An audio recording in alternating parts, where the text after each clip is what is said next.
And it's really, you know, I find it fascinating being about communicating what your real needs are.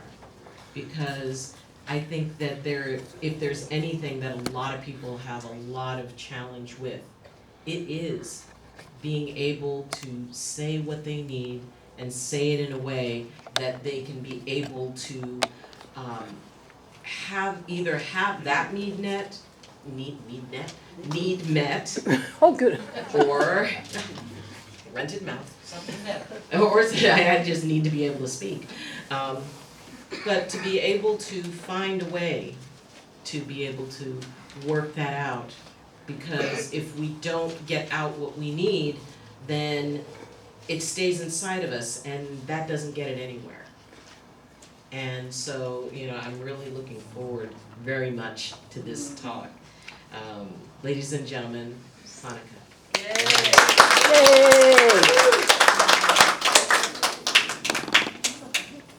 Do we have a mic? Oh, right here. You can definitely roam around all you want. There you go. Hi, good morning. Hi, good morning. Can you hear me okay? Mm-hmm. Yeah? Yes. Everything loud and clear. Well, thank you so much for coming, and thank you, Corky, for giving me the space to do this talk. Absolutely. It was, you're probably wondering why I wanted to do a talk on the 6 human needs. The truth is that, as Dr. Eileen has said a few minutes ago, that, thank you, that my biggest problem was that I didn't know that I had any needs. And that, and so I have a lifelong history of what I call the looking for shoes in a bakery syndrome. So you know, looking for what I needed in all the wrong places. So I would go somewhere, and I always thought it looked great as a kind of Hollywood skit, you know, a sketch. You know, that there's somebody who walks into a bakery and says, "Hi, I want shoes." And the guy says, "Lady, we don't sell shoes here."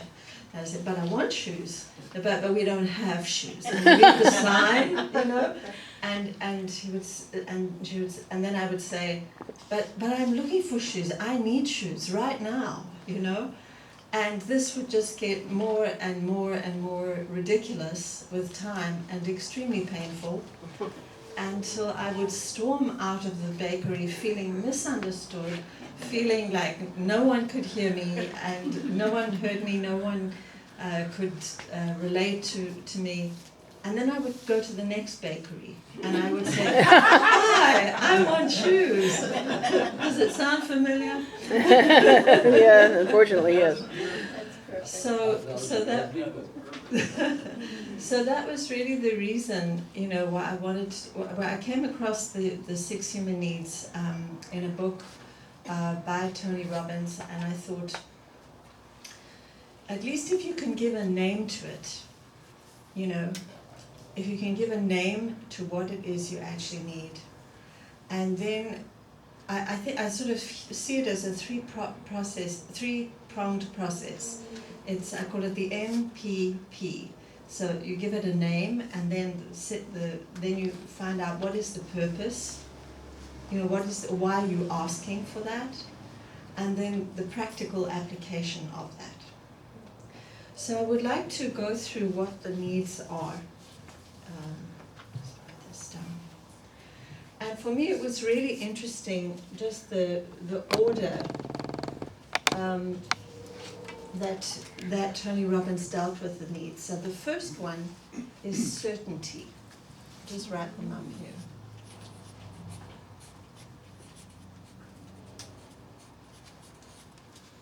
So we have to be certain about certain things, Okay, about many things in life, right?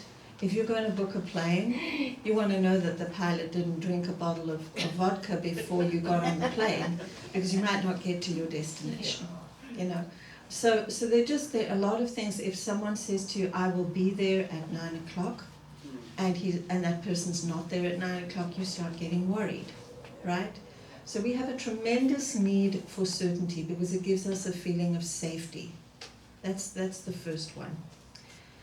the thing is that if we have too much certainty in life, what happens?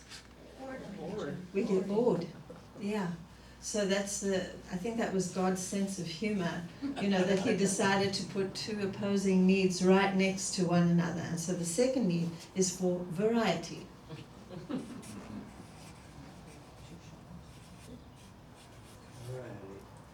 So for variety, for surprise, for adventure. And recently I saw this very interesting movie about a couple who had been going out for 5 years with one another. And he invites her out to dinner. And he orders something that he doesn't normally order. I mean, for 5 years he's been ordering the same dish every time he went out with her. And she says to him, "Why did you order that?" And he said, "Because that's the reason I invited you out tonight. I want to tell you that you've become too predictable." Oh. Nice guy, huh? What about him? So, yeah. No kidding. No, He's honest. So he wants something new in his life, and she's absolutely clueless that he had that feeling about her in the first place. That's what really astounded me. He never communicated that. He never told her. How was she supposed to know? Right. She didn't know. And she was crying, and she went to her friends, and her friend said to her, "You know what? Put this behind you and go find your own life." So guess what? She went skydiving, jumped out of a plane, and she went and she got herself a dog, and she started taking Argentinian tango lessons. Woo, yeah. And the funny thing was that they both lived in the same building.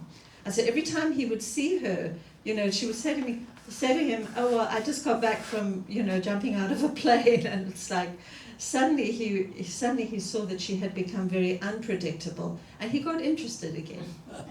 Uh-oh. So I just thought this was a fantastic play, between these two needs for certainty and variety.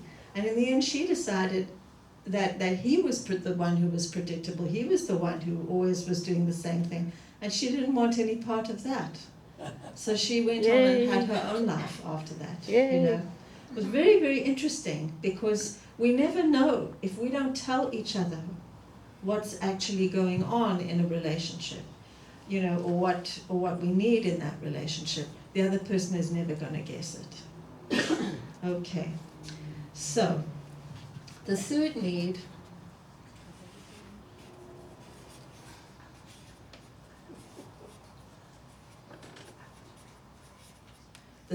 is for significance.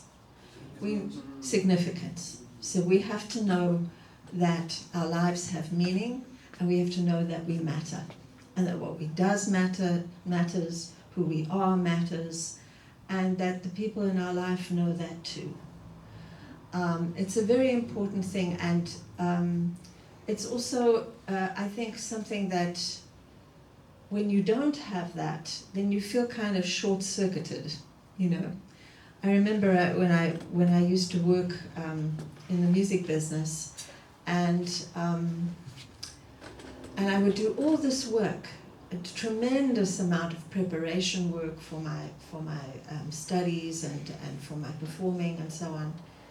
And then when the performance was over and I went home, I suddenly thought no one had a single clue about what I had done, or what I had done to prepare for that.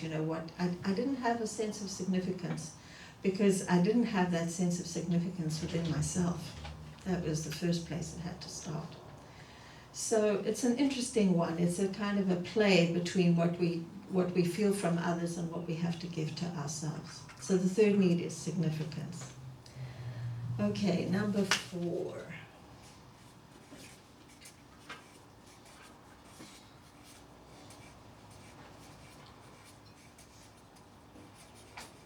Love and connection.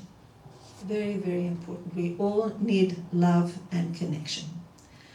And I was thinking that,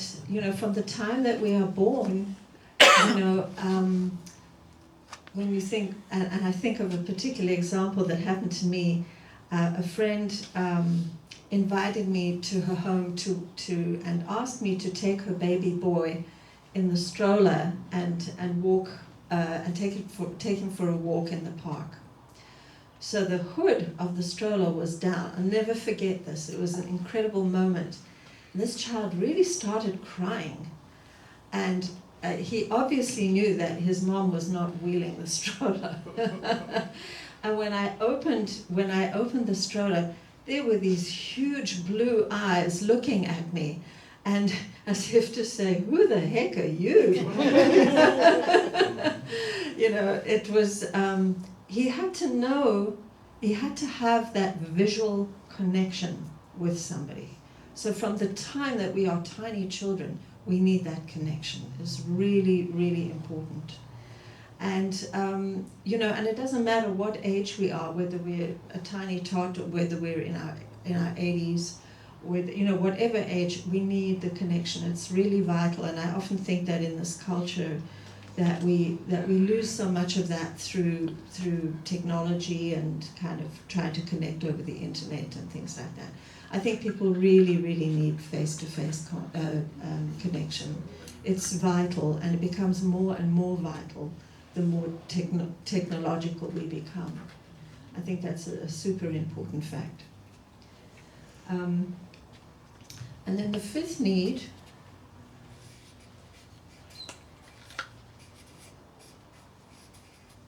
is growth. So it's we have to know that we are growing, you know. And for me, growing is about continually learning about the things that are important to me, you know, about learning about where my relationships break down. You know, what is it that I need to improve? What is it that I need to change? You know, if I don't have that feeling of growth, I just feel like I'm on this kind of plateau where nothing is happening, and it's really deadening to be at that place. You know, growth is hugely important. And one of the big things I found is that I had to admit that to myself. You know, when I'm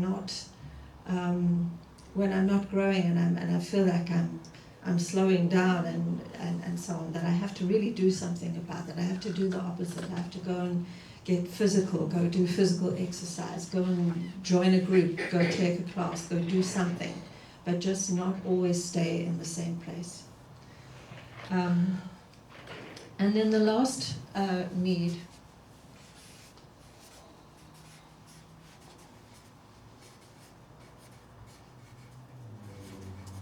is contribution, that we have to be in a place where we are contributing further than where we are, you know.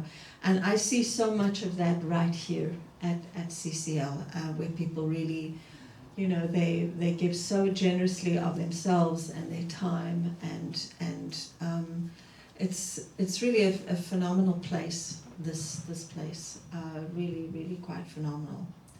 Thank you. Yes, yes. Please take the credit. I'll take it home with me. Wonderful.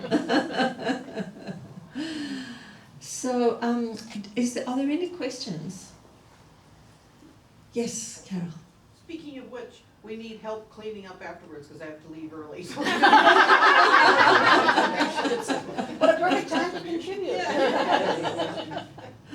That's wonderful. Yeah. So, I wanted to go back to the reason that I started doing this study. Just to give you a little bit of background, some of you heard my talk several months ago about my music career, and the thing that I realized, you know, when I had left the career, and when I had realized that the career wasn't serving me, and that's when I lost my voice, I became aware that no one had ever told me that you need to make your choices based on your needs. when I started, when I was 5 years old and my parents found out that I was a gifted musician, it was kind of taken for granted, well, that's what you're going to do with your life, I wasn't asked. No one said, is that what you want to do? I just thought, no, that's what I'm supposed to do. That's what Mom and Dad want me to do, and I'm kind of dependent on them at 5 years old, so so it's better that I just do what they say. I didn't think that I had a choice. And when you grow up with that idea in your mind that you don't have a choice, all your decisions are made upon what other people need. So as I grew, as I became a professional musician and so on, I was always thinking, well, what do other people want to hear? What song should I sing for them? What piano pieces should I play for them? I never ever thought for 1 second, what would I actually like to sing, or what would I actually like to play? Didn't really occur to me. It was only, will this provide enough variety? Will this provide, enough contrast? Will this provide? I tried to paint a picture in my head of what I thought other people wanted to hear. And so it was very. And then I got into the profession and I sang opera and did a lot of concert work for many years. And in the beginning, it was marvelous because we were always studying something new. We were always performing with new people. It was great, and that need for variety and yet also that need for certainty was filled. And it was very challenging, and we got to sing in 4 languages and had to learn that stuff, which was really something. But there was a lot of growth in that. There was a lot of growth in actually expanding, what you thought you couldn't do, what you thought you could never memorize. And then there came a point where everything kind of became predictable. And it was, and I started to ask myself, something doesn't feel right here for me, and I don't know why. I was, 15 years into the 17 years of doing the profession, suddenly something switched, something changed. And I thought, that's all I'm doing. I'm going out there, I've studied all this stuff, I'm performing all this stuff, and I don't feel great about it. I don't feel great about it. Something's missing, something's wrong. And suddenly, you start to realize that your needs are changing. And they don't stay the same from the time you're 5 until the time that you're, in your 30s and 40s. So that's when I kind of was wondering, what do I do now? Because I thought, I'd always had that dream, well, I want to be a world-famous dramatic soprano and go all over the world and sing with famous people and sing with all the best in the field and so on. And there was like a split between what I thought I needed and what I actually needed. And that's, I think, a really important thing to look at. Because you can think that, you can look at something and say, well, I've got all this. I have a great job, I sing at a beautiful opera house, I have an apartment, I have a good salary, and so on. And yet there's something was missing. And what was missing were my needs. So that's really what prompted me to look into this. Because no one had ever said to me, Sonika, you actually have a right to look at your own needs. You actually have a right to make a choice. You have a right to say, that doesn't work for me, And the interesting thing I wanted to mention, that after I worked through these 6 needs, I thought to myself, there should be 6 needs for each individual person, like 6 very specific needs that each one of you here has. that perhaps no one else has. For example, I was born with extremely accurate hearing. So if I was ever to get married again, I would make sure I would have a house that was split in half. because that way he could make his mess on that side and I could keep my beautiful tidiness on this side. No, I'm just kidding. No, but it's because when I was married, my ex-husband's breathing used to wake me up in the night. Just the breathing, just the cell phone in the next room, if it went off, I could hear it. So it's one of those things. I'm born with that. And maybe for other people, noise doesn't bother them. Maybe for other people, things are not, they don't, that doesn't concern them so much. Me, if I'm going into a library and I hear somebody wrinkling paper or I hear them ticking on their laptop, I have to move my chair. I have to go sit at a different table. It's just the way it is, And that's not something for you to feel bad about. It's just the way you're made, And I think that what is often overlooked in our culture is that physically God created each one of us very, very differently. For example, I'm born with tiny hands, tiny wrists, small upper arms. My parents wanted me to be a concert pianist. Well, you have to have gorilla hands to be a concert pianist. Sorry, they have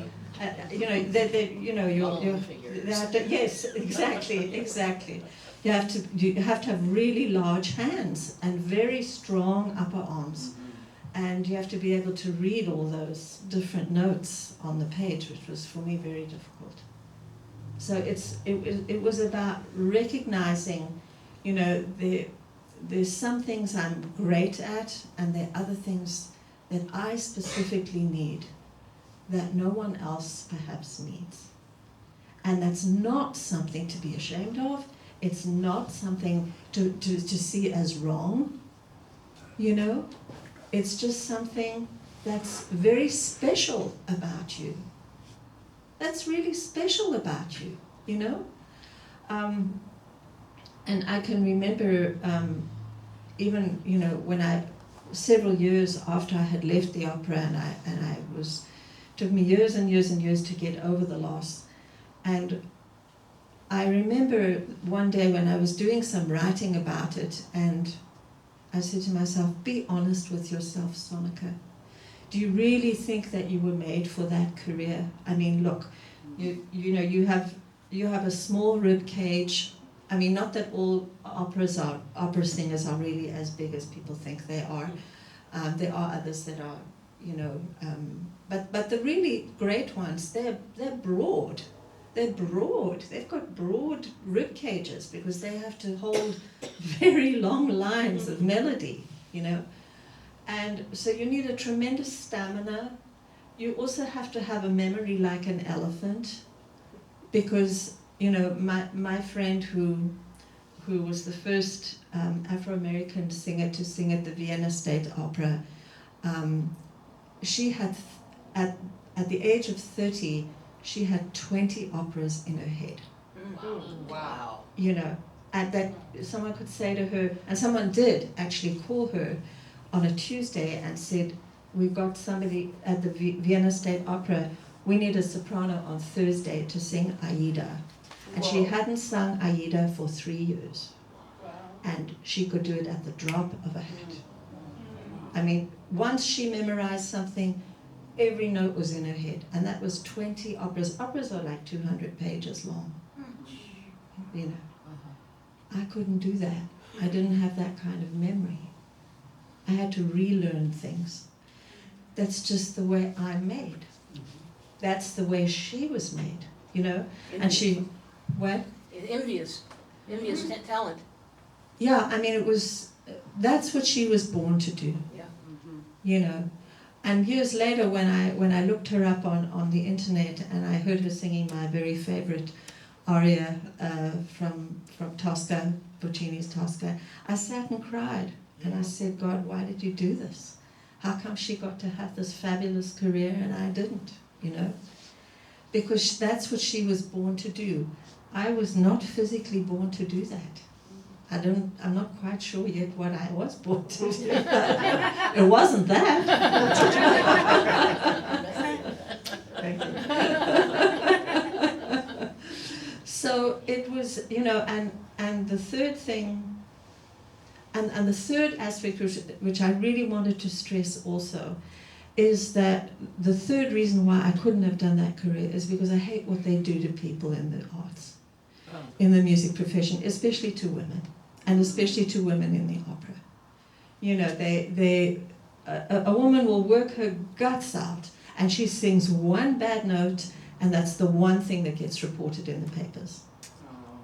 You know, and I just couldn't imagine myself sacrificing so much for that degree of perfection and thinking, you know, I work this hard and then I make one fault, one mistake, and the whole world slams me against the wall. How would that feel? Awful, just awful. And I just realized that I wasn't ready to pay that kind of a price. You know, I don't need all the fame and the fortune and whatever people think you get from that, to have that thrown in my face. Because no one knows how hard those people work. I saw them.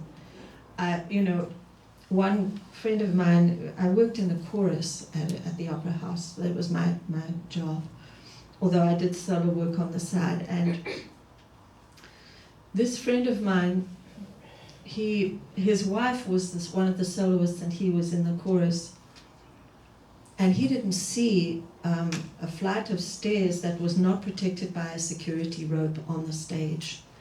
And he fell 16 feet. Oh my God. Broke 2 wrists, broke 5 ribs, and was taken to a hospital. This was 3 days before the opening night. And she was absolutely beside herself. She was at the hospital till 4 in the morning. And she was back at rehearsal at 10 o'clock. You know, after seeing her boyfriend in this condition, can you imagine? 5 weeks later, my friend, the boyfriend of this woman who was singing, came back to the opera house, both arms in casts, and, you know, completely bandaged and everything around the 5 ribs, and sang. No. And he had a solo in the one piece that we were doing. I don't know if you know what it feels like to sing with 5 broken ribs. Oh, yeah. Yeah, I actually do. Wow. I do It's too. hurt, very painful. It's very, very painful. And I was standing there and just, I couldn't actually sing. I was crying because I thought, you know, where does one get that kind of strength? So to get back to the question was that, you know, that was the time when I started to ask myself, you know, what are my needs? It became really important to have a look at that, you know, because all the choices I had made up to that point had been, you know, according to what other people had needed. And so that's really what I wanted to stress today, you know, that this is such an important thing, and often we kind of, you know, put them on the back burner and we say, oh, that need isn't important, or I don't really need that, or whatever. But it's just about acknowledging, you know, I do need connection, I do need great friends, I do need wonderful work, I do need to be doing things that I feel that I'm made to do, and not, you know, trying to go up, you know, on the moon if I have no study of how a rocket works. So it's just, that's really was the main thing that I wanted to bring to you guys, because I think you know, it sounds simple. It sounds simple, but it isn't. It isn't so simple to get really clear about what you need. And I will give you one personal example of a boyfriend I once had who was not very good at communicating his needs to me, and he would get angry, and he would get angry when I didn't, when we were in an intimate situation, and he would just start shouting at me, And one day I turned to him and I said to him, you know what? I am intuitive, bordering on psychic, but guess what? I can't read your mind. True story. I said, you're going to have to spell it out for me, sweetheart. You're going to have to spell it out. You're going to have to tell me. And so every time I could feel that he was getting anxious or whatever, I said, okay, what do you need? What do you need? Say it, just tell me exactly what you need. And after that, he was a changed person. It's like somebody actually listened to him and actually took his needs seriously. So it's that important, in your relationships, in your work, in whatever it is that you're doing. If you're clear about what it is you need, and then find a way to communicate that to whoever you are dealing with, your life, I really believe, goes a lot more smoothly. I really believe that. When you apply that, then you feel great, and you feel, and things flow. So I think that's about what I want to say. Did anybody have any further questions? Yes. I don't have a question, but I have a statement. Yes. I think your speech is phenomenal today. Yes. It's basic to me. It's something that you said that's invisible in all of that, is that we need to not make ourselves wrong. And where do we learn to do that when we're 5 years old? Yes. Can you repeat that so we can hear? We couldn't hear Yes. you. That was great. Marge said that. Let me give Marge the smartest way. Take the Start mic. over. How now, brown cow? Thank you, yeah. I just wanted to say that your speech was phenomenal today. It really hit home. Because it's something that we all need as human beings. But the basic issue that I got from it is that we all make decisions based on what other people want, by making ourselves wrong as well as other people making us wrong. And how can you not do that when you're 5 years old? Because you have no other recourse. It's like these parents, they're huge, they're powerful. And so we have this process that we have to go through, and we wind up here at CCL. Listening to Sonika. Yeah. Thank you.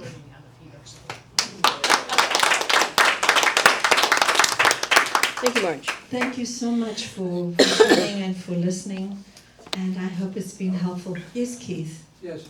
Have you enjoyed what you've done this morning? I was nervous. Have you enjoyed it? I did, yes. Yeah, You ever think maybe this is what you might like to do? could be. Teach. Yeah. I like sharing what I've learned, I think it's a... But it's I so think- powerful. Thank you. Yes. I'd like to thank Sonika for sharing her personal journey and how, in such a humorous and tender way. It was just magnificent, and I just totally loved it, and I honor her for that willingness to invite us into her journey. Yes. Yes. Thank you, John. Thank you so much.